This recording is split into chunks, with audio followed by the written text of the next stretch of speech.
So ఇప్పుడు మనం MP MLA quarters దగ్గర ఉన్నాం.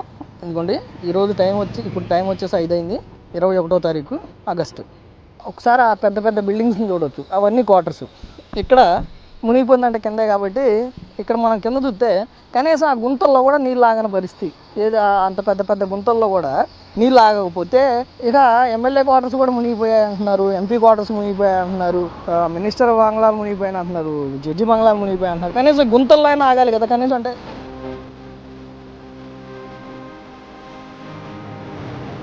మనమైతే మినిస్టర్ బంగ్లాస్ దగ్గర ఉన్నాం. ఇక్కడ కూడా ఎక్కడా కూడా నీళ్ళు ఉన్నటువంటి దాఖలాలు 5 గంటల 10 నిమిషాలు అయింది టైము.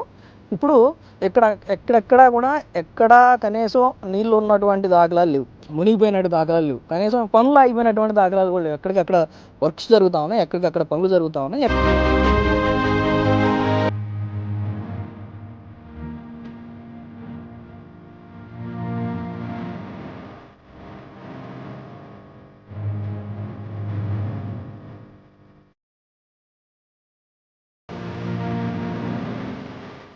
టైం 5:25 అవుతుంది, 21వ తారీఖు ఆగస్టు నెల. ఇప్పుడున్నదైతే హైకోర్టుకి వెళ్ళేటువంటి మెయిన్ రోడ్లో మా ఉన్నాం. వాళ్ళు చెప్తున్న దాంట్లో హైకోర్టు కూడా ఒకటి. హైకోర్టు కూడా వానకి మునిగిపోయింది, వర్షానికి కొట్టుకుపోయింది అని చెప్పేటువంటి ప్రచారంలో హైకోర్టు కూడా ఒక ప్రధాన భాగం. ఇక్కడ మనం చూస్తే కనీసం అంటే హైకోర్టుకి వెళ్ళే దారిలో ఎక్కడా కూడా కనీసం నీళ్ళు ఆగినటువంటి పరిస్థితి లేవు, కోర్టు ఆగిపోయినటువంటి పరిస్థితి లేదు. కార్లు చూస్తే కార్లు ఏంటి, బైకులు ఏంటి, మనుషులు ఏంటి, ఎక్కడా కూడా అంతరాయాలు ఉన్నటువంటి పరిస్థితులు కానీ, ఆగిపోయిన పరిస్థితులు కానీ, నిజంగా వాళ్ళు చేసినటువంటి ప్రచారంలో భాగంగా కొట్టుకుపోయిన పరిస్థితులు కానీ ఖచ్చితంగా లేవనేది ఖచ్చితంగా కనపడతా ఉంది.